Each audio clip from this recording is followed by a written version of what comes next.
پہنے ہوں اور بھی استعمال میں نہ آ رہے ہوں تو کیا ایسے کپڑے کام والی کسی غریب کو دینا مناسب ہے یا نہیں؟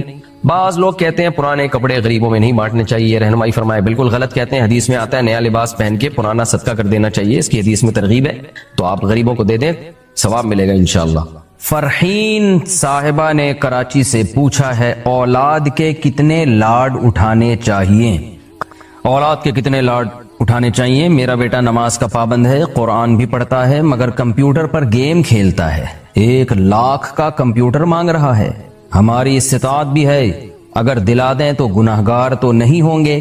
نیز اگر بیٹے کو مہنگا لباس پسند آتا ہو تو خریدنا اسراف تو نہیں ہوگا؟ دیکھیں، کمپیوٹر اگر 1 لاکھ کا آپ خرید سکتے ہیں، آپ کی استطاعت ہے، تو اسراف میں داخل نہیں ہے۔ اسراف کا مطلب ہوتا ہے اپنی ارننگ سے زیادہ، اپنی چادر سے زیادہ پاؤں پھیلانا، اپنی آمدن سے زیادہ خرچ کرنا۔ تو ایک غریب آدمی کے لیے 1 لاکھ یہ اسراف میں آئے گا، چاہے وہ کپڑا خریدے یا کمپیوٹر خریدے، اور ایک امیر آدمی کے لیے 1 لاکھ اسراف میں داخل نہیں ہے۔ تو بچہ اگر مہنگا کپڑا مانگتا ہے اور آپ میں استطاعت ہے تو دلا دیں آپ، کوئی بری بات نہیں ہے اس میں، لیکن اس میں ایک چیز کا خیال کریں، بچے سے کہیں کہ پرانے کپڑوں میں سے 1 کو صدقہ کر دو۔ وجہ اس کی یہ کہ مال جمع کرنے کی جو ہوس ہے نا، یہ بہت بری ہے۔ مال خرچ کرنا اتنا برا عمل نہیں ہے، اگر آپ کو اللہ نے گنجائش دی، جمع کرنا برا عمل ہے۔ ہوتے کیا ہے کہ بچے نا جمع کر رہے ہوتے ہیں، جیسے آپ نے بعض خواتین کو دیکھا ہوگا کہ وہ جیسے ان کی عمریں ہو گئی 50 سال، اب کپڑوں سے ان کی پیٹیاں بھر چکی ہیں، شادی پہ یہ جوڑا ملا تھا، پھر اس کے بعد یہ ملا تھا، پھر اس کے بعد یہ ملا تھا، استعمال میں 2-4 ہی آ رہے ہوتے ہیں اور وہ کپڑوں پہ کپڑا جمع ہوتا جا رہا ہے، جمع ہوتے جا رہے ہیں، پورے کے پورے جو ہے نا پیٹیاں بھر گئی ہیں۔ یہ بہت برا عمل ہے۔ تو آپ نیا جوڑا خریدیں، پرانے کو صدقہ کر دیں، حدیث میں بھی اس کی ترغیب ہے۔ تو اگر اللہ نے آپ کو وسائل دیے، آپ روز نئے کپڑے خریدیں، اگر وسائل دیے ہیں تو آپ روز نئے کپڑے خریدیں، پابندی نہیں ہے شریعت میں، روز آپ نئی چیزیں خریدیں، لیکن پرانی کو فوراً صدقہ کر دیں، اس کو کسی ٹھکانے لگائیں، جمع نہ کریں کہ اتنا اسٹاک آپ نے جمع کر لیا ہے، جمع کرنا برا عمل ہے۔ تو بچے کو بھی اگر آپ میں اللہ نے بہت استطاعت دی ہے تو بچے کو آپ کپڑے دلائیں، مالدار لوگ بچوں کو اپنے حساب سے کپڑے دلاتے بھی ہیں، پہناتے بھی ہیں، معیار بھی ان کا اونچا ہوتا ہے۔ اگر آپ غریب ہیں تو بھائی اپنا جو آپ کی چادر ہے اس حساب سے آپ چلیں، پھر بچے کو زیادہ فری نہ کرائیں، آپ کی آمدن ہے نہیں، بچہ روزانہ نئی چیزیں مانگ رہا ہے تو ایسا تو خراب ہو جائے گا، وہ آپ بھی قرضوں میں جکڑ جائیں گے، پھر اور بھی خرچے ہیں آپ کے، ان کو بھی فوکس کرنا ہے۔ دوسری بات یہ کہ یہاں لڑکا اور لڑکی میں بھی فرق کرنا چاہیے لباس کے معاملے میں، کمپیوٹر کی بات تو میں آگے کر رہا ہوں، لباس کے معاملے میں لڑکوں میں اور لڑکیوں میں فرق کرنا چاہیے۔ لڑکیوں کو تو لباس کی ایک رغبت ہوتی ہے، ان کو تو نئے کپڑے پہننے کا شوق ہوتا ہے، یہ ان کی نیچر اور فطرت کا حصہ ہے۔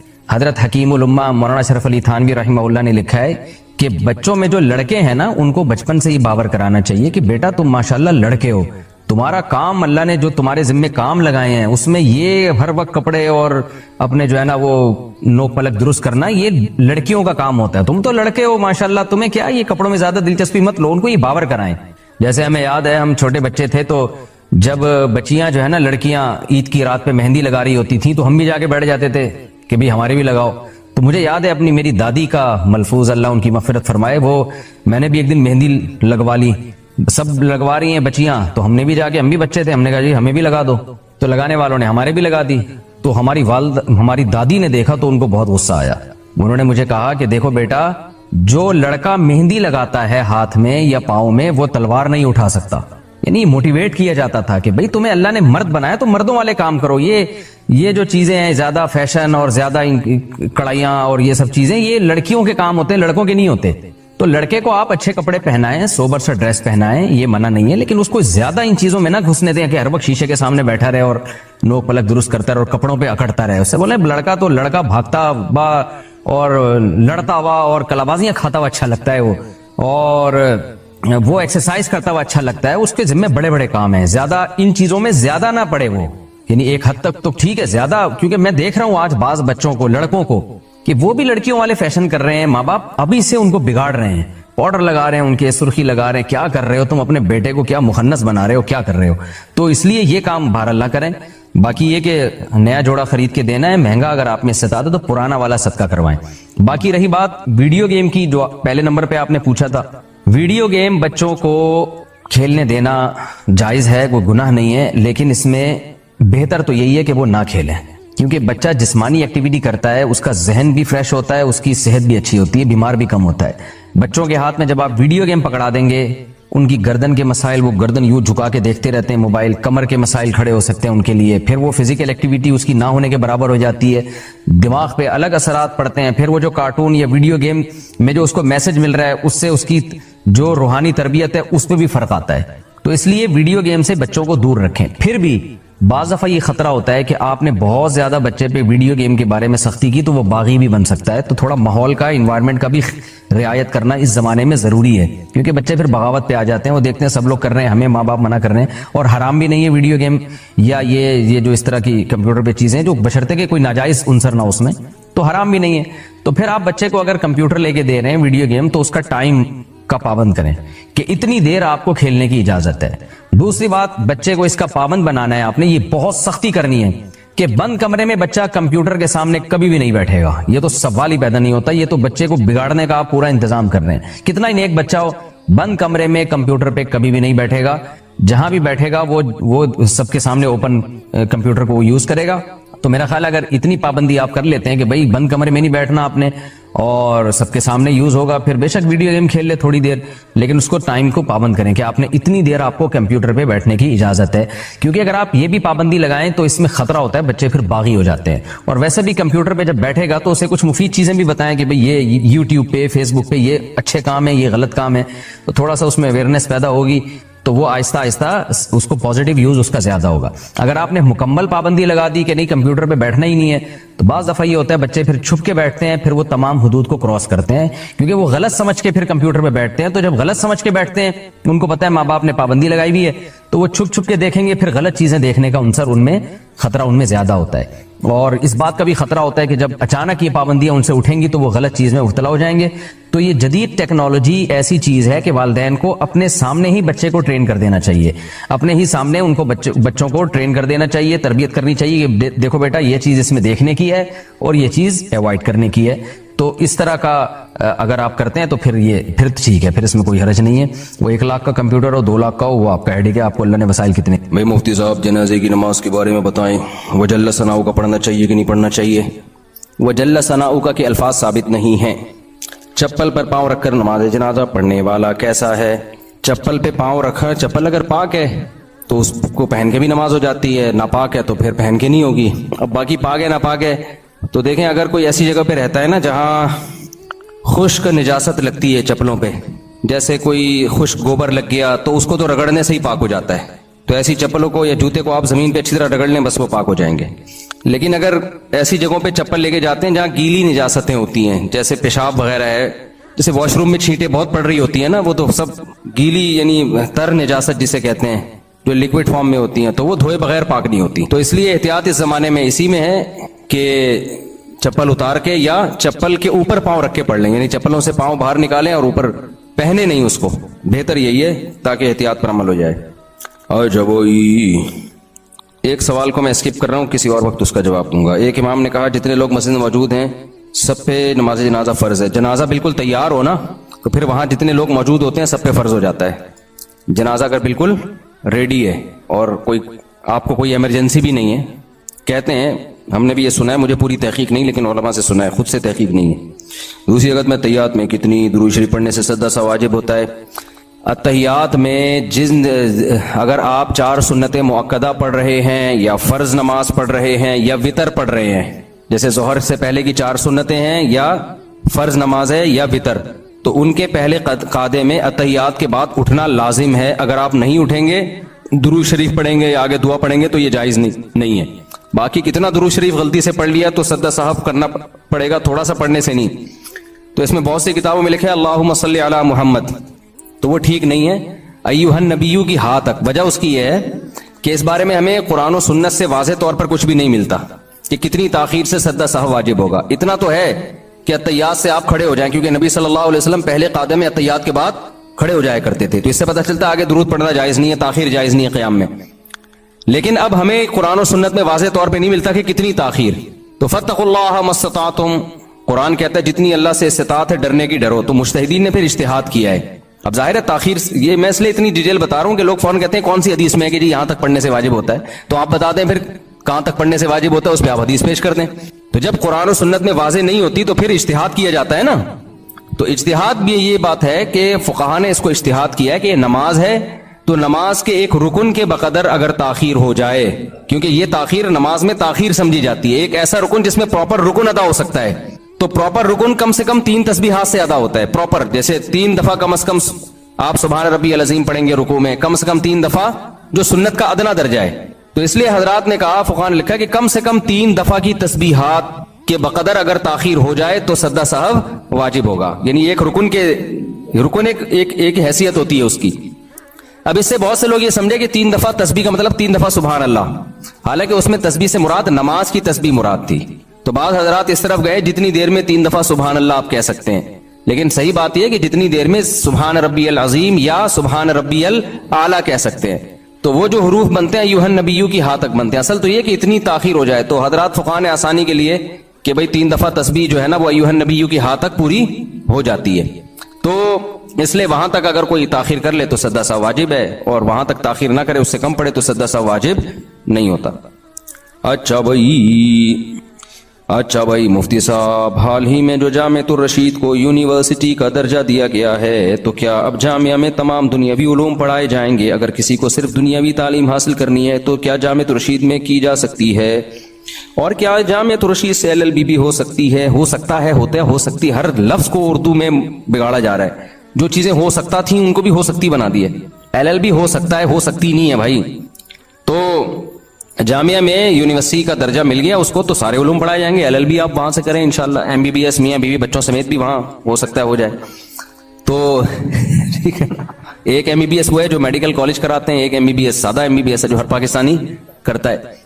تو اس کے لیے کسی ڈگری کی ضرورت نہیں ہے. تو اس میں یہی ہے کہ سارے علوم ہوں گے، لیکن جامعہ کا جو ہدف ہے نا وہ یہ ہے کہ یونیورسٹی میں 70% دنیا کی تعلیم ہو، 30% دین ہو، اور مدرسے میں 70% دین ہو، 30% دنیا ہو. کیونکہ مولانا لوگ بھی تھوڑا سا معاشرے سے اویئر جب تک نہیں ہوں گے نا تو ان کو بھی وہ سوسائٹی میں اس طرح سے کام نہیں کر سکتے جیسے سوسائٹی کی ضرورت ہے. تو اس لیے جامعہ کا یہ ہدف ہے. لیکن ایک بات خوب سمجھ لو، جب بھی آپ کے سامنے کوئی بڑا کام ہوتا ہے نا تو اس کے سائیڈ ایفیکٹ بھی ہوتے ہیں لازمی. ان سائیڈ ایفیکٹس کو برداشت کیا جاتا ہے. مثال کے طور پر جامعہ میں جب یہ دنیاوی علوم بھی آئے ہیں تو ظاہر ہے کچھ تھوڑا سا کلچر بھی آتا ہے. تو پھر وہ والی روحانیت جو خالصتاً دینی علوم میں روحانیت اللہ نے ایک رکھی ہے وہ نہیں رہتی. بہت سے لوگ کہتے ہیں جامعۃ الرشید گئے وہ والی روحانیت نہیں آ رہی جو فلاں مدرسے میں. تو بھائی وہ ظاہر ہے جب دنیا اس میں آئے گی تو اب چونکہ یہ دنیاوی علوم پہلے زمانے میں ہمارے مدرسوں میں ہوتے تھے لیکن وہ مسلمان سائنسدانوں کے علوم تھے، تو کلچر بھی مسلمان سائنسدانوں کا تو وہ پہلے سے ہی اسلامی کلچر تھا. اب جب آپ دنیاوی علوم پڑھتے ہیں نا گورے کے تو کچھ نہ کچھ ٹچ گورے کا اس میں نہ چاہتے ہوئے بھی آتا ہے. اب بڑے مفاد کو سامنے رکھا جائے نا تو یہ چھوٹے موٹے سائیڈ ایفیکٹ برداشت کرنے پڑتے ہیں. جنہوں نے بھی کووڈ کی ویکسین لگائی 2 دن تک ان کی طبیعت خراب رہی ہے. اب وہ کہتے تھے ڈاکٹر کے پاس جا کے ہمیں تو فیور ہو گیا، ہمیں تو بخار ہو گیا، ہمیں تو یہ ہو گیا. انہوں نے کہا بھائی یہ چھوٹا موٹا ہے ٹھیک ہو جائے گا، لیکن جو نہیں لگاتے نا تو پھر جو ہونا تھا اس میں ریورس ہونے کے چانس، پھر وہ قبر تک بھی پہنچا سکتا تھا آپ کو. تو یہ ہمارے بھی بہت سارے جاننے والوں کو لگا جب ویکسین لگی نا تو 3 دن تک وہ اٹھے ہی نہیں. تو اچھا ان میں ایسا بھی ہے کہ کچھ لوگوں کو ویسے ہی مرنا تھا تو ویکسین تو سب کے لگی تھی وہ مر گئے. تو پھر ہمارے ہاں فوراً یوٹیوب پہ دیکھو اس کے ٹیکا ٹھوکا وہ مر گیا. اس کے ٹیکا پہ اتنے کروڑوں کی آبادی میں تو ویسے ہی کچھ لوگوں نے مرنا تھا تو ٹیکا تو ویسے ہی ٹھک گیا ان کے، وہ ٹیکے سے نہیں مرے وہ ویسے ہی مرے. تو ریسرچ کا جو ہمارے ہاں جو کرائٹیریا ہے وہ تھوڑا سا ڈفرینٹ قسم کا ہے، گوروں کا تھوڑا سا الگ ہے. گولے یہ دیکھتے ہیں کہ اتنے لوگوں میں اتنے کروڑوں لوگوں کے کولوں پہ جب انجیکشن، کولوں پہ نہیں سوری بازوؤں پہ انجیکشن لگے ہیں تو پہلے ڈیتھ ریشو کتنا تھا اب کتنا ہوا ہے. تو انہوں نے کہا یار تھوڑا کم ہوا ہے تو اس کا مطلب فائدہ ہو رہا ہے. ہمارے یہاں دیکھتے ہیں کہ وسیم کے لگا وہ مر گیا، غفار کے لگا مر گیا. ابے خالی وسیم اور غفار کے تو نہیں لگا نا، کروڑوں لوگوں کے لگا ہے وہ تو نہیں مرے. تو اس کا مطلب یہ ہو سکتا ہے ویسے انتقال کا ٹائم ہو ان کے، تو اتنے لوگوں نے تو ویسے ہی مرنا تھا نا. تو ریسرچ سب ہمارے ایسی فضول چیزوں پہ کو بیس بنا کے ریسرچ ہوتی ہے. اور ایک دم آئے گا کوئی بندہ وہ یہ دیکھو اسپتال میں جنازہ، ابھی ان کو ٹیکا لگوا کے گیا ہوں، ابھی مر گیا یہ، ابھی میرا ہے. تو فوراً یوٹیوب پہ اور پھر اس کے انٹرویوز اور پھر وہ عجیب ایک پینک پھیلایا جاتا ہے. ہماری سوسائٹی بہت ہی ان چیزوں میں بہت ہم پیچھے ہیں بھائی. اچھا بھائی تو جامعۃ الرشید میں جب یہ دنیاوی علوم ہیں تو کچھ نہ کچھ اس کے سائیڈ ایفیکٹ ہوں گے. علوم کے سائیڈ ایفیکٹ نہیں ہوتے، علم کے جو کلچر ظاہر ہے جو اب جو یہ دنیاوی علوم تو پروفیسر حضرات ہی آگے پڑھائیں گے نا. اب یونیورسٹیوں میں جو پڑھائیں گے تو پروفیسر لوگ آئیں گے نا. اس دن مجھ سے کسی نے کہا جامعۃ الرشید میں ایک انٹی ٹہل رہی تھی. جامعہ میں انٹی کا کیا کام ہے؟ یہ مدرسہ ہے یا انٹی کیا کر رہی ہیں؟ تو پھر ہم نے تحقیقی پتہ چلا کہ جی وہ جو ایجوکیشن بورڈ کی ایک ممبر ہیں وہ سروے کے لیے آئی تھیں. تو اب سروے کے لیے جب انٹی آئیں گی تو مدرسہ ان کو یہ کہہ کے تھوڑی نکال سکتا ہے یہاں صرف انٹے آ سکتے ہیں, انٹیوں پر یہاں پابندی.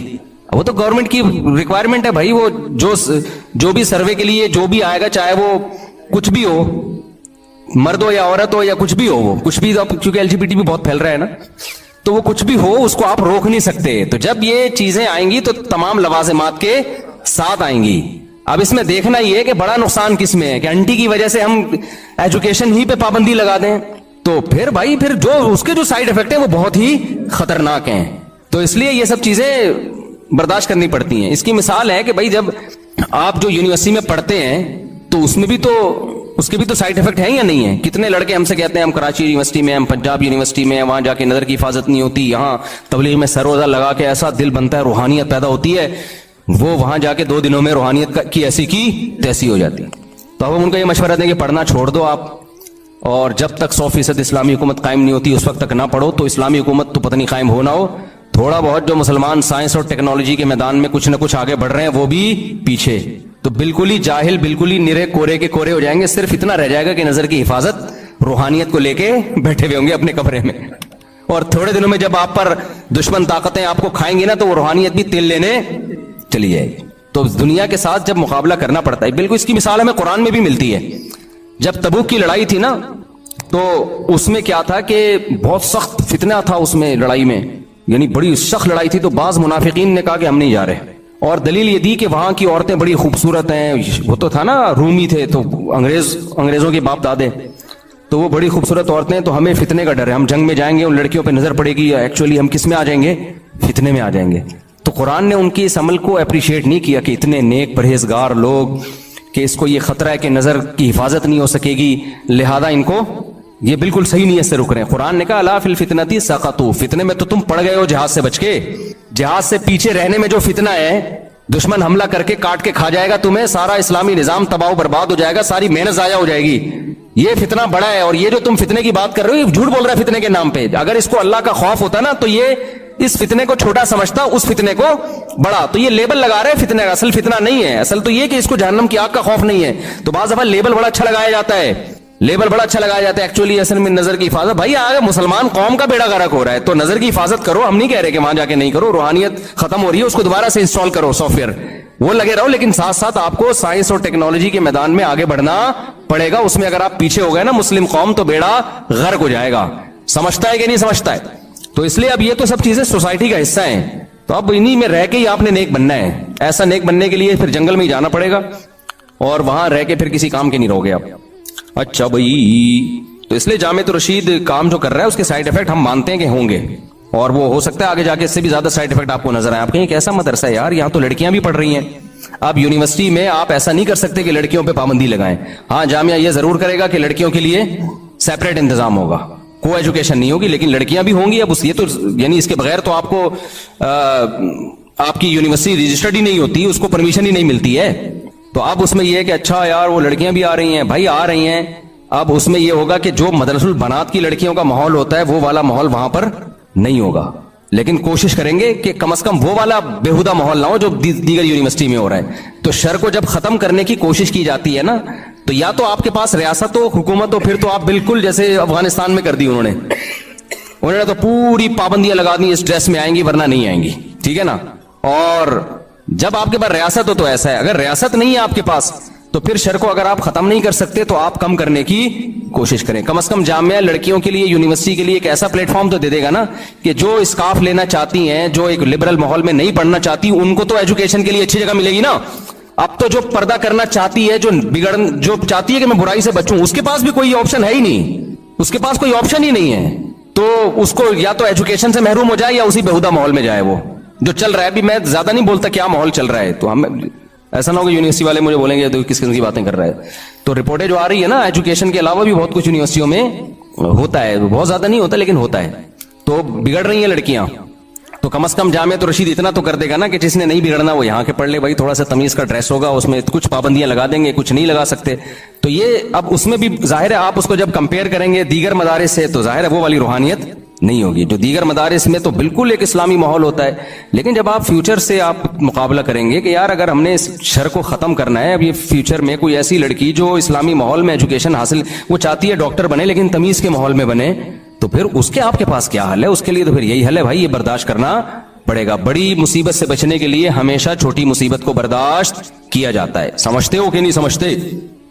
بھائی حاجی عبدالرحمان کی نوکری کا مسئلہ چل رہا ہے, دعا کی درخواست ہے, دل سے دعا ہے جی, اللہ تعالیٰ ان کو جس کے حلال کشادہ نصیب فرمائے. تدفین کا مکمل طریقہ, وقت تھوڑا رہ گیا تو میں انشاءاللہ کسی وقت مر کے دکھا دوں, سوری استغفر اللہ, یعنی کوئی بھی مرا ہوا ہو تو اس کا پورا پراپر دیکھ لیں. ویسے تو یوٹیوب پہ بھی ویڈیو پڑی ہوئی, کسی وقت میں بھی بتا دوں گا انشاءاللہ. اللہ تعالیٰ نے عافیت کے ساتھ سب کو زندگی دے. مفتی صاحب, کبھی کبھی جہنم اور موت کا خوف بہت زیادہ ہوتا ہے, ایسی صورت میں کیا کریں؟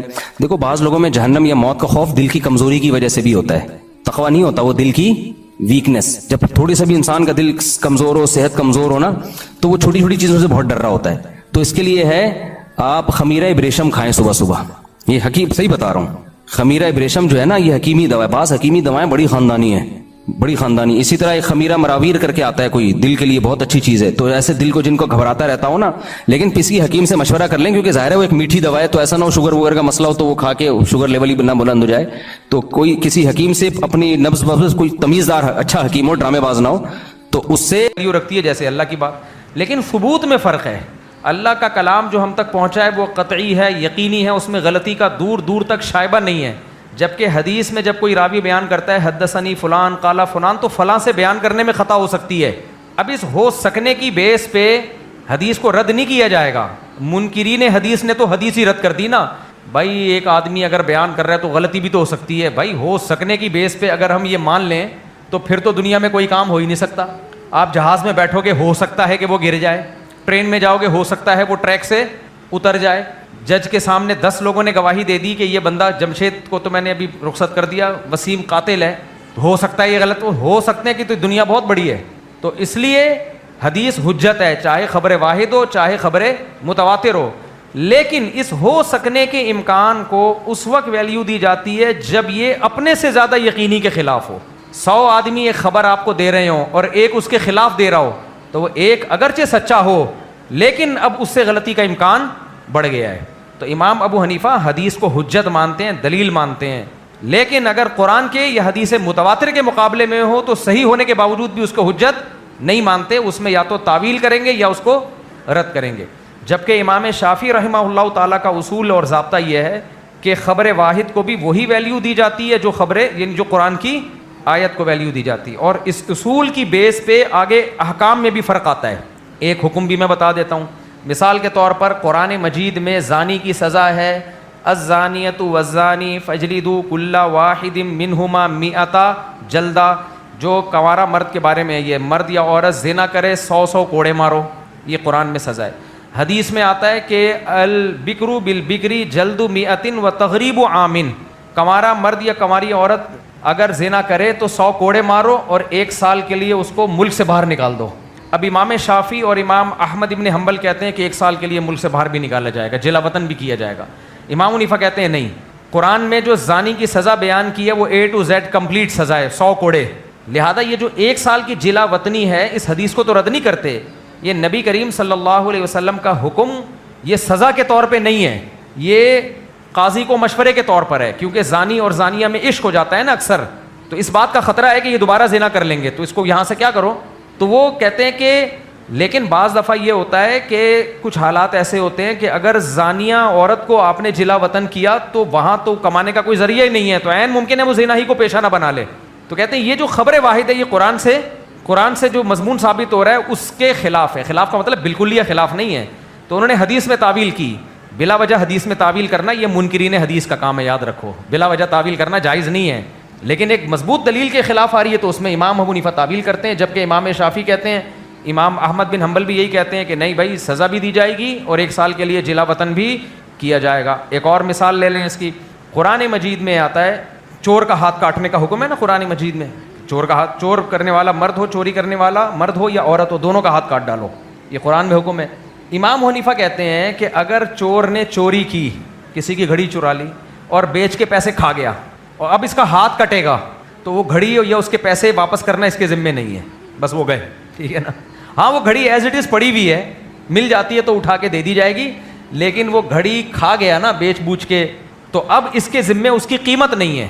حالانکہ نارمل حالات میں آپ کسی کی کوئی بھی چیز جب غصب کرتے ہیں, یا تو وہ چیز واپس کرو, اگر وہ ختم ہو گئی ہے تو اس کی قیمت واپس کرو. جیسے میں کہتا ہوں ڈاروین کو چاہیے, یہ کہہ رہا ہے کہ بندر تھے, ہماری دم تھی, اب غائب ہو گئی, بھائی دم کہاں گئی ہے, یا تو دم دو یا دم کے پیسے دو. یہ میں کہتا ہوں نا, اب لوگ کہتے ہیں پھر چٹکلے سناتے ہیں, بھائی ایک علمی بات کے بیچ میں تھوڑی سی بات کی ہے نا خالی. بھائی ڈاروین کہتا ہے کہ ہم بندر تھے, تو بتاؤ بندروں کی دم ہوتی ہے کہ نہیں ہوتی؟ وہ کہتے ہیں اس کے بعد ہم انسان بن گئے, دم کہاں گئی, یا تو دم دو یا دم کے پیسے چاہیے. تو ہمارا بنتا ہے کہ نہیں بنتا؟ یہ کوئی سائنسی تھیوری بیان نہیں کر رہا ہے, اس کو مذاق ہی سمجھو. وہ ملحد لوگ نا کہتے ہیں یہ دیکھو یہ سائنس بیان کر اس کو, یہ بھائی وہ کہتے ہیں کہ ایوالو ہو کے دم بھی آہستہ آہستہ کیا ہوئی ہے, آہستہ آہستہ دم بھی غائب ہوئی ہے. لیکن یہ جتنے جواب دیتے ہیں نا اور پھنستے چلے جاتے ہیں. بھائی جب تم یہ مانتے ہو کہ دم آہستہ آہستہ مارکیٹ سے شارٹ ہوئی ہے, ایک دم سے نہیں کروڑوں سالوں میں ہوئی ہے, تو ایک نسل ایسی آئی ہوگی, بندر کی دم فار ایگزامپل فرض کر لو 3 فٹ ہوتی ہے یا 2 فٹ ہوتی ہے, تو ایک نسل ایسی آئی ہوگی کروڑوں سال میں کہ 1 فٹ رہ گئی ہوگی دم. کیا خیال ہے وہ والی نسل کدھر گئی؟ پھر اس کے بعد ایک نسل ایسی آئی ہوگی کہ آدھا فٹ دم رہ گئی ہوگی. کیا خیال ہے وہ نسل کہاں ہے؟ پھر ایک نسل ایسی آئی ہوگی کروڑوں سال میں کہ 1 انچ دم رہ گئی ہوگی, وہ نسل کہاں ہے؟ کمال کی بات ہے بندر بھی ہے اور انسان بھی ہے, یا تو پوری مکمل دم یا بالکل دم مارکیٹ سے شارٹ. تو یہ سائنٹیفکلی ممکن نہیں ہے, یہ تم نے شارٹ کی ہے, لہذا دم دو یا دم کے پیسے دو. اس لیے بات ہمارا دعویٰ بالکل کیا ہے, اب سمجھ میں آئے گی تمہاری, دم انہوں نے غائب کی ہے. ٹھیک ہے, اچھا تو میں کیا مثال دے رہا تھا یار ابھی تو. ہاں اب امام شافعی رحمہ اللہ تعالیٰ فرماتے ہیں بھائی چور کا ہاتھ کاٹا جائے گا, یہ تو چوری کی سزا ہے, اور جس کی چوری کی ہے وہ گھڑی اگر بیچ کے کھا گیا ہے تو گھڑی کے پیسے بھی دیے جائیں گے. وجہ کیا ہے؟ حدیثوں سے یہ بات ثابت ہے بھائی جو بھی کسی چیز کی چیز غصب کرتا ہے زمان واجب ہوتا ہے. تو امام حنیفہ کا اصول وہی ہے بھائی, قرآن کہہ رہا ہے والسارق والسارقۃ فاقطعوا ایدیہما جزاء بما کسبا. اللہ کہتے ہیں چوری کرنے والا مرد ہو یا عورت دونوں کے ہاتھ کاٹو, جزاء یہ بدلہ ہے, بما کسبا جو کچھ انہوں نے کیا. تو جو کچھ کیا اس کا ٹوٹل بدلہ قرآن کیا بیان کر رہا ہے؟ ہاتھ کٹنا. تو اس کے علاوہ کوئی پینلٹی نہیں ڈالی جائے گی ان کے اوپر, اس کے علاوہ کوئی پینلٹی نہیں ڈالی جائے گی. اچھا اس میں ایک مزے کی بات بھی ہے, ایک علمی نقطہ بھی ہے. کہنے کو تو اس میں آپ چور کو فیور دے رہے ہیں, ہاتھ تو کٹ گیا لیکن اس بیچارے کا تو نقصان ہو گیا نا, جس نے کیس کر کے اس پہ چوری کا کیس کیا اس کی تو گھڑی گئی نا, اس بیچارے کا تو بیڑا غرق ہو گیا. لیکن اس میں ایک فائدہ بھی ہے, حدیثوں سے یہ بات بھی ثابت ہے کہ حدود کو جس حد تک ممکن ہو ساقط کیا جائے. یعنی اسلام حد جاری کرنے کو, یعنی جب ثبوت ہو تو پھر تو حکم دیا جائے گا, لیکن حتی الامکان اسلام کوشش کرتا ہے کہ حد جاری نہ ہو. اس میں شک کا فائدہ مجرم کو دیا جاتا ہے. اب جب ایک شخص کو پتا ہوگا کہ اس نے میری چوری کی ہے, میں اگر گواہوں سے اس کا چور ہونا ثابت کروں گا تو ہاتھ کٹے گا, گھڑی نہیں ملے گی, تو وہ کوشش کرے گا کہ اس کا ہاتھ نہ کٹے, کیونکہ اس کو اس کے ہاتھ سے لینا دینا نہیں ہے, اس کو کیا ہے گھڑی سے لینا دینا ہے. تو اچھا ہے ہاتھ نہ کٹے, کیا خیال ہے؟ اور ویسے بھی ہمارے ملک میں اگر ہاتھ کٹنا شروع ہو جائیں تو سارے ٹنڈے اور لنجے ہو جائیں گے, 2-4 لوگ بچیں گے, سب کیا ہو جائیں گے. اب اس کو کہتے ہیں لطیفے سنا رہے ہوتے ہیں بیٹھ کے, تو بات غلط کی ہے صحیح کی ہے میں نے تو. اور ہمارے حکمران تو یہ سزا نافذ ہی نہیں کر سکتے, لیکن ہم سب کا پیسہ جائے گا, سب کے ٹنڈے لنجے ہوں گے, ہمارا پیسہ گیا. فقہ شافعی کے مطابق تو ملے گا ہمیں, فقہ حنفی کے مطابق نہیں ملے گا کچھ بھی. اچھا ہے ہاتھ نہیں کٹ رہے, قیامت میں تو لیں گے بس کم. اچھا وہ قیامت کی بات نہیں کہ امام صاحب نے دنیا کی بات کی. تو خیر میں یہ عرض کر رہا تھا کہ امام شافعی کے اصول کچھ اور ہیں, فقہ حنفی کے اصول کچھ اور ہیں, فقہ مالکیہ کے اصول, بنیادی اصول تو سب کے یہی ہیں, قرآن حدیث اجماع قیاس, لیکن آگے وہ جو اصولوں پہ اصول متفرع ہوتے ہیں ان میں فرق ہے. تو اس لیے ایک فقہ کو پراپر وے میں فالو کیا جائے گا. اسی فقہ کے اندر اگر کسی امام کا اختلاف ہے تو اس میں مشائخ پھر ترجیح دیتے ہیں. اچھا میرے بوئی مفتی صاحب جواب بھی آہستہ دوں, تو جواب جب آہستہ دوں گا تو الٹا کر کے لوگ اس کو سوال بنا لیں گے, تو وہ تو پتہ چل جائے گا. کیا خیال ہے بھائی؟ بات یہ ہے کہ جو شخص پہلے سے ارادہ ہو میں پکی ڈھکی دوسری شادی کروں گا, پکا ارادہ ہو, تو لڑکی والوں کو بتا دے میں کروں گا, ان کو دھوکے میں نہ رکھے, اندھیرے میں نہ رکھے. انہوں نے دینا ہوگا دے دیں گے, نہیں دینا ہوگا لالچ مت کرو. میرے سامنے ایسے لوگ آئے ہیں ان کا پہلے سے ارادہ تھا, تو میں نے کہا تم نے کسی لڑکی کو نکاح کا پیغام بھیجا ہوا ہے, تمہارا سے پہلے سے دوسری شادی کا ارادہ ہے, تو ان کو بتا دو. کہہ رہے میں بتاؤں گا تو وہ دیں گے ہی نہیں. میں نے کہا نہ دیں بھائی, وہ اگر کسی کمارے کو دینا چاہتے ہیں, وہ چاہتے ہیں کہ ہم نہیں چاہتے کہ ہمارے داماد دوسری کرے, تو آپ کیوں ان کو دھوکے میں رکھیں؟ یا تو کسی کا ارادہ ہی بعد میں ہوا ہو نا, وہ ایک الگ بات ہے, کسی کا ارادہ ہی بعد میں ہو, آپ کا تو پہلے سے ارادہ ہے. کیا نہیں بھی نہیں. میں نے کہا بھائی صاحب آپ کسی طلاق یافتہ سے کر لو, بیوہ سے کر لو, کہہ رہے نہیں میں نہیں کروں، یوں کر رہے شروع ہو گئے نا. پھر وہ پھر کی انہوں نے اسی کماری سے کی. پھر تھوڑے دن بعد کہ میں دوسری کروں گا. 2 فسادات. میں نے کہا یار آپ کو بات یہ کہ یہ چاہتے ہیں 10 انگلیاں گھی میں ہوں ان کی. یہ غیر اخلاقی حرکت ہے، غیر شائستہ حرکت ہے. آپ کا جب پہلے سے ارادہ ہے آپ بتا دو. ویژنری بن کے یہ کام کرو، 2 نمبر بن کے ٹھرکی بن کے یہ کام مت کرو. 2-3 شادیاں اسی وجہ سے بدنام ہوتی ہیں کہ یہ کام شریف لوگ کر نہیں رہے ہیں، سنجیدہ لوگ کر نہیں رہے ہیں، یہ ٹھرکی لوگ کر رہے ہیں. یہ سارے کام دھوکے دے دے کے جھوٹ بول کے یہ کام ہو رہے ہیں. تو کمپرومائز کرو. میں نے کہا یار طلاق یافتہ سے کر لو. کہہ رہے نہیں وہ بھائی طلاق یافتہ میں بھی تمہیں ایک سے ایک مل جائے گی، تمہیں پسند بھی آ جائے گی. بہت اچھی لڑکیاں طلاق والی بھی بیٹھی ہوئی ہیں، کم عمر بھی مل جائیں گی.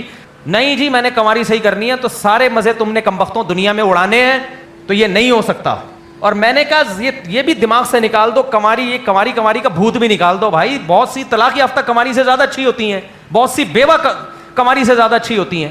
اب ایک لڑکی جوان ہے، خوبصورت ہے، با اخلاق ہے، اس کا شوہر ایکسیڈنٹ میں ڈیتھ ہو گئی، تو کیا ہو گیا اگر وہ بیوہ ہو گئی ہے؟ اس سے کیا اس میں خرابی پیدا ہو گئی ہے؟ بلکہ وہ آپ کے ساتھ زیادہ اچھے رہے گی. اس کو ایک دھبا لگ چکا ہے بیچارے. دھبا تو نہیں کہنا چاہیے، سوسائٹی میں اس کو دھبا سمجھا جاتا ہے، صحابہ میں نہیں سمجھا جاتا تھا.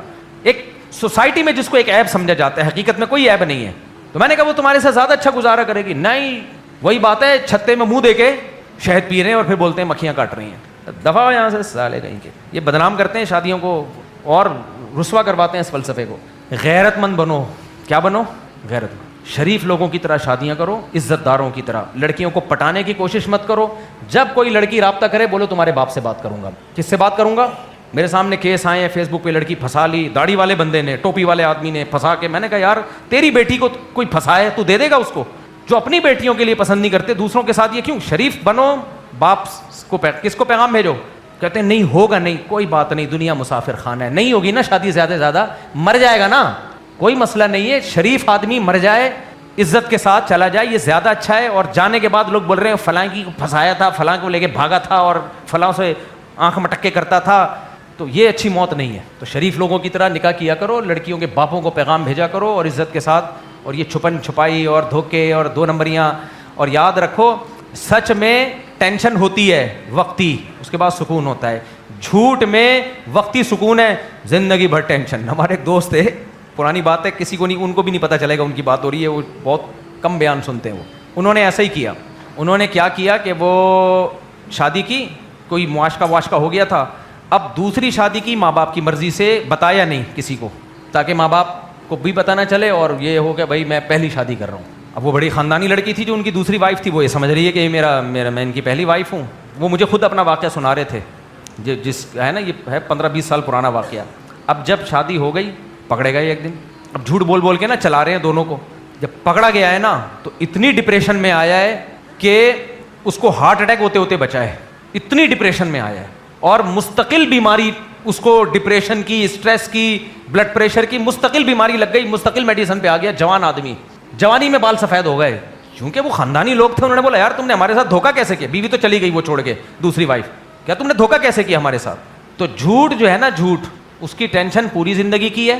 سچ کی ٹینشن ایک دفعہ ہوتی ہے، کڑوا گھونٹ، اس کے بعد سکون آ جاتا ہے زندگی میں. یہ 2 نمبریاں مت کیا کرو. دوسری شادی اگر پہلے سے پکا ڈھکا ارادہ ہو تو لڑکی والوں کو بتا دو کہ میں غلط آدمی ہوں، میں دوسری بھی کروں گا، آپ نے دینی ہے دے دیں، نہیں دینی ہے.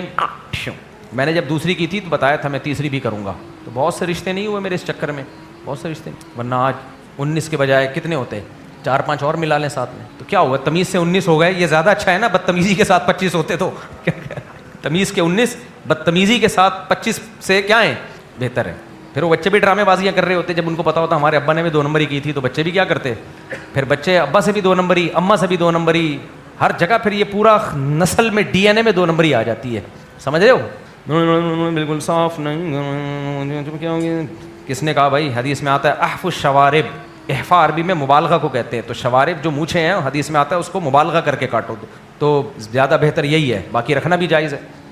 محترم خواتین کے لیے بھی مسجد میں قرآن سیکھنے پڑھنے کا انتظام کرنا چاہیے. بڑی خواتین کے لیے قرآن سیکھنے پڑھنے کا انتظام کرنا چاہیے. مسجد میں کرنا چاہیے یہ ضروری نہیں ہے، جہاں ان کے لیے پردے کے ساتھ سوٹیبل جگہ ہو وہاں انتظام کرنا چاہیے. میں بنوری ٹاؤن کا فاضل ہوں اور ایک اسکول میں حفظ کی کلاس پڑھاتا ہوں. وہاں تنخواہ کم ہے. اب ایک فیکٹری میں کام آیا ہے جہاں تنخواہ اچھی ہے، تو مجھے کیا کرنا چاہیے؟ برائے مہربانی. میرے اوپر بیوی بچوں والدین کی ذمہ داری بھی ہے. دیکھو اس زمانے میں مالی پریشانی سے جو مسائل کھڑے ہوتے ہیں تو وہ تھوڑے نہیں ہوتے. آج کل برداشت کسی میں بھی نہیں ہے. کل کچھ مسئلے آ گئے نا, بیوی بچے بھی چھوڑ کے بھاگ جائیں گے. تو آپ ایسا کرو کہ اگر حفظ کی تنخواہ میں آپ کا گزارا نہیں ہو رہا اور کسی جگہ اچھی جاب مل رہی ہے, تو میرا مشورہ یہ ہے کہ آپ پھر وہ جاب کر لو اور پارٹ ٹائم بچوں کو حفظ بھی کراؤ, تاکہ دین بھی رہے اور ساتھ ساتھ دنیا بھی. پہلے تو یہ مدرسے والوں کو بولو میری تنخواہ بڑھا دو, بڑھا دیتے ہیں تو اچھی بات ہے, نہیں تو پھر آپ ملازمت بھی کرتے رہو اور ساتھ ساتھ اوور ٹائم. ہمارے والد صاحب تو فری میں بچوں کو شام کے وقت پڑھایا کرتے تھے. ہم نے شروع سب سے پہلے استاذ قرآن میں میرے والد صاحب ہی ہیں, اور ہمارے محلے میں کئی بچے ہیں جو میرے والد صاحب کے شاگرد, تو وہ تو فری میں پڑھاتے تھے. آپ پھر بھی فری میں نہیں پڑھانا, پارٹ ٹائم کچھ پیسے لے کے پڑھا دینا. تو لیکن مالی پریشانیوں میں اس زمانے میں تجربہ اور مشاہدہ یہ ہے کہ بہت بڑی مصیبت کھڑی ہو جاتی ہے. آج کل وہ توکل بھی نہیں ہے اور پہلے جیسی برداشت بھی نہیں ہے لوگوں میں. ذرا سی بات پہ اسٹریس اور ڈپریشن شروع ہو جاتی ہے, طلاقیں ہو جاتی ہیں, بیویاں مارکیٹ سے شارٹ ہو جاتی ہیں. تو اس لیے اگر گزارا نہیں ہو رہا ہے تو جاب کر لو اور ساتھ میں پارٹ ٹائم بچوں کو پڑھاؤ. مفتی سے پوچھنا یہ تھا کہ بہت سی علماء کرام پرائز, اور دوسری بات بچوں کا اس سے نقصان بھی نہیں ہے نا, حافظ بہت ہیں ان کو دوسرا ٹیچر مل جائے گا, یا تو نقصان ہو رہا ہوتا ہے نا بچوں کو, ایسا بھی نہیں ہے, ٹیچر تو بہت ہیں الحمدللہ. پوچھنا یہ تھا کہ بہت سے علماء کرام پرائز بانڈ کو جائز سمجھتے ہیں. بالکل جائز نہیں ہے, 2 اور 2 4 کی طرح پرائز بانڈ حرام ہے. اس پہ میں فتویٰ لکھ چکا ہوں ایک تفصیل کے ساتھ. جوا ہے, آپ کے پیسے داؤ پہ لگتے ہیں اور جو ہے وہ انعام نکل گیا تو آپ کے میں نے اس پہ کافی, یعنی یہ خرید و فروخت کا ایسا معاملہ ہے جس میں پتہ ہی نہیں ہے کہ آپ کو ملنے والا کیا ہے. تو داؤ پہ ریٹرن میں ایک فتویٰ میں نے لکھا تھا اس پہ, وہ پوری ڈیٹیل اس میں ہے, وہ کبھی شائع کر دوں گا میں انشاءاللہ. مفتی صاحب آج کل مہنگائی اور معاشی حالت بہت مشکل ہیں, انصاف اور قانون کی یہ صورت حال ہے, کیا اسلام اس بارے میں ہماری رہنمائی کیا کرتا ہے؟ آپ کے خیال میں ایک عالم دین کی کیا ذمہ داری اور ہم سب کو مل کے کیا کرنا چاہیے؟ ہم سب کو مل کے یہ کرنا چاہیے کہ جو اپنے بس میں ہے وہ چھوڑو نہیں, اور جو چیز اپنے بس میں نہیں ہے اس کے پیچھے پڑو نہیں. یہ مہنگائی میرے اور آپ کے کنٹرول میں نہیں ہے, یہ ہمارے سیاست دانوں کے کنٹرول میں ہے, اور وہ بھی اس وقت تک کنٹرول کرنے کی کوشش کرتے ہیں جب وہ اپوزیشن میں ہوتے ہیں. آئی بات سمجھ میں؟ تو مہنگائی کے خلاف جہاد بھی ہوتا ہے, مہنگائی کے خلاف دھرنے بھی ہوتے ہیں. جیسے ہی وہ حکومت میں آتے ہیں تو حکومت مہنگائی کے خلاف دھرنے, پرانی حکومت مہنگائی کے خلاف دھرنے شروع کر دیتی ہے جب وہ اپوزیشن میں آتی ہے. سمجھ میں آ رہی بات کہ نہیں آ رہی؟ بہت گہری بات ہے, آپ لوگ بچے ہو سمجھو گے نہیں ہے سمجھ میں. بھائی جو حکومت ہوتی ہے وہ مہنگائی کرتی ہے, اپوزیشن مہنگائی کے خلاف جہاد. پھر جب یہ اپوزیشن حکومت میں آتی ہے تو سابقہ حکومت مہنگائی کے خلاف جہاد شروع کر دیتی ہے. تو یہ نورہ کشتی ماشاءاللہ چلتی ہے. تو یہ میرے اور آپ کے بس میں نہیں ہے. تو جو اپنے بس میں ہے اس کو, میرے اور آپ کے بس میں کیا ہے؟ کمانے کے لیے محنت کرنا جتنا ممکن ہو حلال طریقے سے. نمبر 2, اپنے خرچوں کو کنٹرول کرنا. یہ چیز میرے اور آپ کے بس میں. کیا علماء کرام حکمرانوں کے سامنے کھل کر یہ سوال نہیں اٹھانا چاہتے کہ عوام کو بنیادی سہولت, انصاف اور باعزت زندگی ملے؟ اگر اسلام ہمیں ظلم کے خلاف آواز اٹھانے کا درس دیتا ہے تو آج ہماری آواز کہاں ہوئی؟ ہم چاہتے ہیں کہ آپ اس معاملے پر خاموشی کے بجائے واضح اور 2 ٹوک موقف بیان کریں. ہمارا 2 ٹوک موقف یہ ہے کہ ہر حکومت میں ظلم ہوئے ہیں, تو اپوزیشن کے کہنے پر ہم یہ ظلم کے خلاف آواز نہیں اٹھائیں گے. آئی بات سمجھ میں؟ ہم جب آواز اٹھائیں گے تو سابقہ حکومت میں بھی, آج بھی اور کل بھی, اور علماء اٹھاتے ہیں آواز. تو باقی حکومت ابھی ہمیں کہہ رہی ہے کہ حکومت پتہ ہے ہمیں کیا کہہ رہی ہوتی, آپ ہمیں سپورٹ کیوں نہیں کر رہے؟ میں پنجاب گیا تو وہاں مسلم لیگ کے لوگ ملے, آپ پنجاب کا کام دیکھیں, آئیے ہم آپ کی ملاقات کرواتے فلانے سے اور فلانے سے, اور ہم آپ سپورٹ کیوں نہیں کر رہے؟ کیا مفتی صاحب آپ مجرم نہیں بن رہے؟ یہ مجھے کہنے تھے پنجاب. میں نے کہا بھائی میری ملاقات نہیں کروا. اچھا, جب اپوزیشن سے ملتے ہیں, مفتی صاحب پنجاب حکومت نے یہ کر دیا, آپ گونگے بنے ہوئے ہو, کیا یہ کھلا تضاد نہیں ہے آپ لوگ کی باتوں میں؟ ممبر پہ کہتے ہو حق بیان کرو, ابھی خاموش ہو. بھائی صاحب ہمیں علماء کو اپوزیشن اپنے کام کے لیے استعمال کرتی ہے اور گورنمنٹ اپنے کام کے لیے استعمال کرتی ہے. سمجھ میں آ رہی ہے بات؟ تو ہم بولتے ہیں کیوں نہیں بولتے؟ جو غلط ہے اس کو غلط بولتے ہیں, جو صحیح ہے اس کو صحیح بولتے ہیں. اور ہر دفعہ بولنے کا فائدہ بھی نہیں ہے نا, تو کیوں بولیں بلا وجہ؟ جہاں فائدہ ہوگا وہاں بولا جائے گا, جہاں نہیں فائدہ ہو رہا. تو وہی بات ہے, ایک موٹے آدمی کا انتقال ہو گیا تو لوگ اس کو کندھا نہیں دے رہے تھے. اس بچے کہہ رہے ہیں کندھا, تو بولے ہم نے تھوڑی مارا ہے بھائی, نارمل آدمی ہوتا ہم اٹھا کے لے جاتے, اتنے بھاری آدمی کو ہم کیسے اٹھائیں گے؟ تو مہنگائی میں نے تھوڑی کی ہے, تو آپ آواز. اور دوسرے بات, جو جس کا کام ہے وہ کرے نا, یہ سیاسی جماعتوں کا کام ہے نا. بھائی ہم سیاسی تنظیموں کو ووٹ کیوں دیتے ہیں؟ اس لیے ووٹ دیتے ہیں کہ یہ جا کے کام کریں, تو ان کے خلاف احتجاج کرو, اپوزیشن کرے ان کے خلاف احتجاج, اور اخلاص کے ساتھ کرے, ان بیسک پہ نہ کرے جو غلطیاں خود کر چکی ہے وہ. اب میں زیادہ اس میں ڈیپ میں جاؤں گا تو پھر مسئلے خراب ہونا شروع ہو جائیں گے, اس لیے رہنے دو. مفتی صاحب آپ سے شکوہ ہیں کہ حضرت امیر معاویہ کے بارے میں کی جانے والی گستاخیوں کا خاطر خواہ جواب ریکارڈ نہیں کروا رہے. گھروں میں بہت فساد ڈل رہا ہے, بھائی بھائی ایک دوسرے کے دشمن بن چکے ہیں, خود کو سنی بولنے والے بھی اب صحابہ کو برا بول رہے ہیں. آپ سے گزارش ہے جس طرح سے آپ نے عدالتی خلا پر بیان اور 3 وطر والے معاملے پر تفصیلی علمی دلائل کے ساتھ جواب ریکارڈ کروائے, اس پر بھی ضرور انشاءاللہ.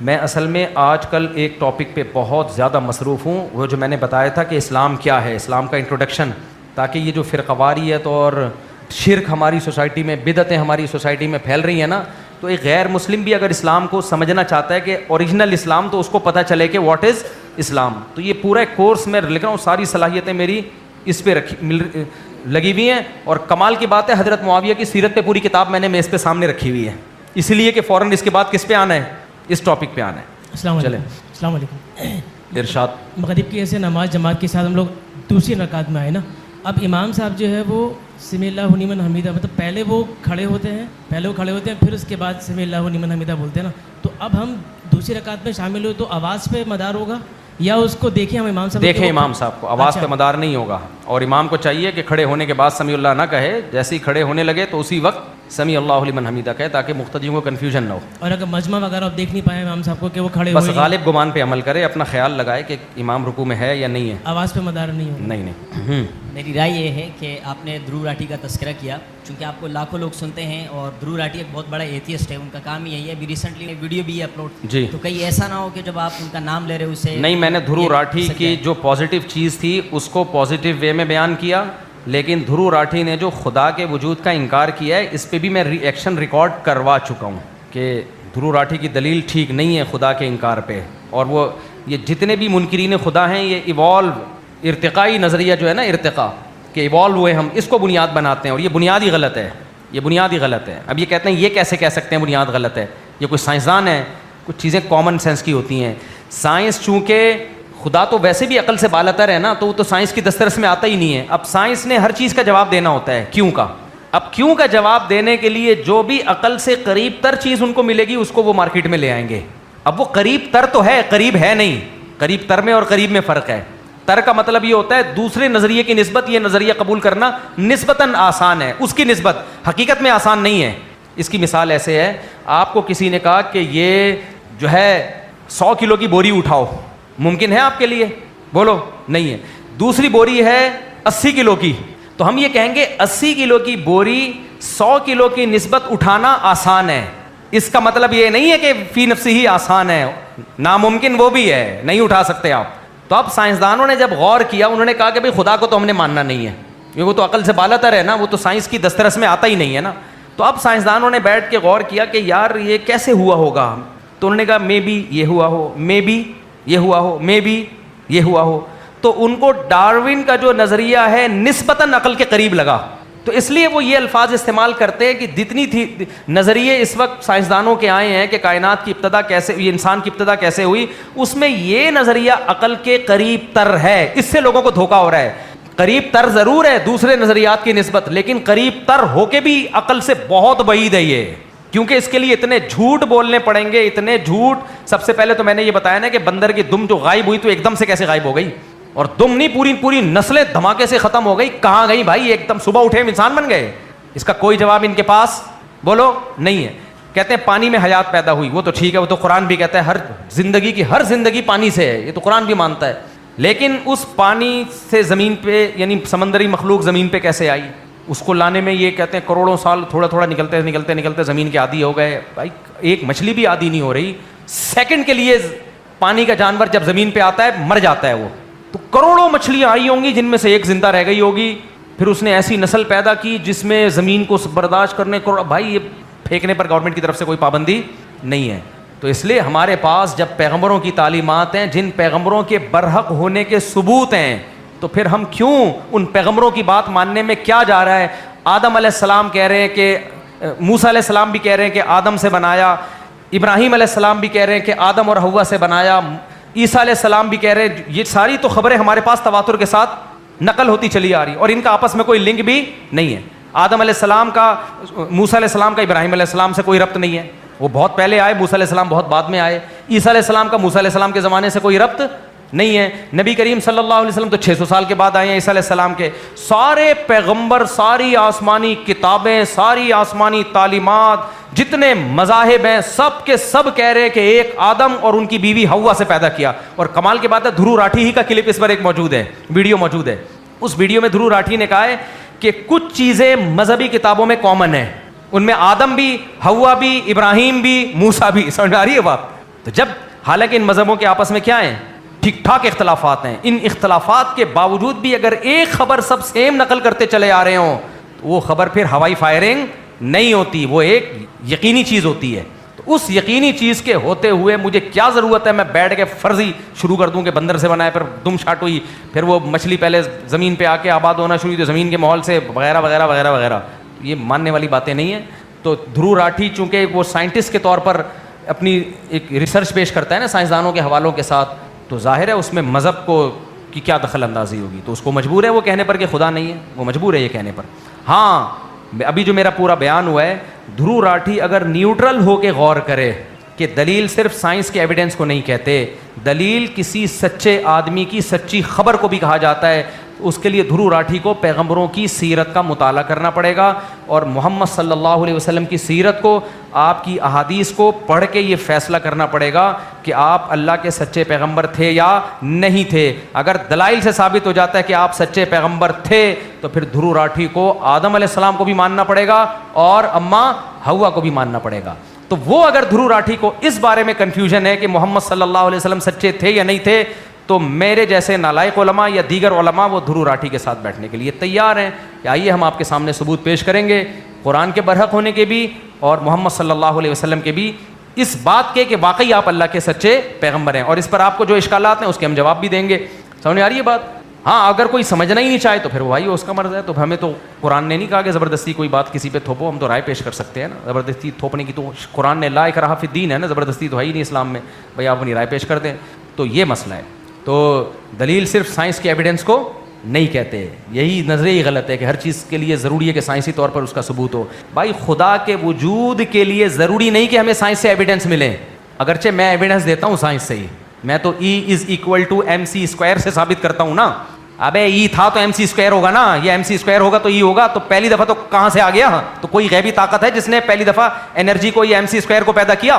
چھوڑو یار, ایک ایکویشن ہے 2+2=4, یہاں سے 4 ہٹا دو تو 2+2=, یہ بنے گا, یہاں تو 0 ہو جائے گا نا. تو 0=0 ہوتا ہے بھائی. اور اگر آپ ادھر سے 2+2 ہٹا دیں is=4 کر دیں تو یہ ایکویشن صحیح رہے گی, کیونکہ یہاں سے سب کچھ ہٹا دیں گے تو 0 کیا بن جائے گا؟ 4 بن جائے گا. تو پہلی دفعہ 2+2 یا پہلی دفعہ 4 کو آپ نے خود رکھنا ہے, پھر is=2+2 یا کچھ جو بھی کرنا ہے وہ کرنا پڑے گا آپ کو. نہیں آئی میرے خیال ہے بات؟ تو پہلی دفعہ کوئی طاقت ہے جس نے اپنی کن کی طاقت سے یا تو انرجی کو پیدا کیا یا ماس کو پیدا کیا, کوئی طاقت ہے. تو سائنس سے بھی سمجھنا چاہو تو یہ ایویڈنس کافی ہے خدا کے وجود کے لیے, کیونکہ اگر آپ کائنات کو ہمیشہ سے یا تو آپ کو کائنات کو ہمیشہ سے ماننا پڑے گا یا خدا کو ماننا پڑے گا. سائنس کہتی ہے یہ کائنات ہمیشہ سے نہیں ہو سکتی, تو لازمی ماننا پڑے گا کوئی ایک ایسی ذات ہے جو سائنسی اصول اور نظریے اس پر اپلائی ہی نہیں ہوتے. یہ ماننا پڑے گا. اسی ذات کو تو ہم خدا کہتے ہیں, آپ کچھ اور نام دے دو, ہم اللہ کہتے ہیں اس کو, آپ کچھ اور نام دے دو, ہمیں اعتراض نہیں, لیکن اس کو ماننا پڑے گا کوئی ہے نام. پھر وہ آپ کی مرضی جو مرضی دیتے رہو, پھر اس کا نام اللہ ہے, اس کے لیے ہمارے پاس الگ سے دلائل ہے. تو پھر ہم پہلے آپ یہ مان لو کہ ہے, پھر وہ اللہ ہے یا کیا نام ہے اس کا, اس کے لیے پھر کسی اور ٹائم پہ آنا انشاءاللہ, ٹھیک ہے نا. اگر ہم آپ کو سمجھا دیں گے. ابھی چونکہ بیان کیا ہو گیا ہے, بہت لمبا ہو گیا ہے.